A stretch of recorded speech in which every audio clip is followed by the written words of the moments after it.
about the hostages? Is there any official number yet on how many people might have been taken hostage? It varies between 100 and 130, and certainly this will be a major consideration as we move into the next phases of this operation. I expect it to be some type of ground operation. The Israeli people expect that.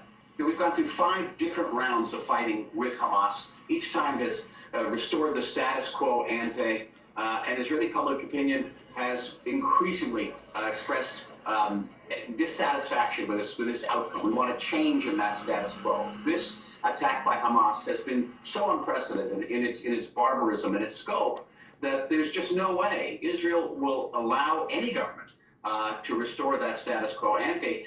And certainly that government, in deciding how and when to move ground troops into Gaza, will have to think about the fate of those hostages in the hands of Hamas.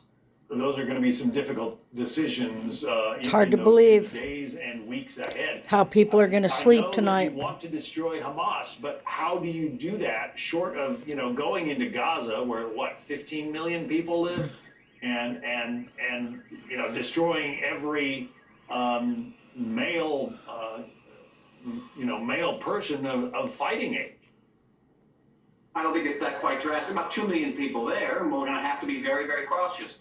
Israel, military has in previous engagements been very, very cautious in attacking and in responding to Hamas terror from Gaza, giving warnings to civilians to leave neighborhoods, what's called knock-knock. We send a non-explosive device into the roofs of houses to let people know that there's going to be an attack. We send hundreds of thousands of emails and other social media messages and leaflets to get Everybody civilians pray. to leave areas of combat. This is horrible. The Invariably, hostages, the tragically, grandmothers, the civilians children. are hurt.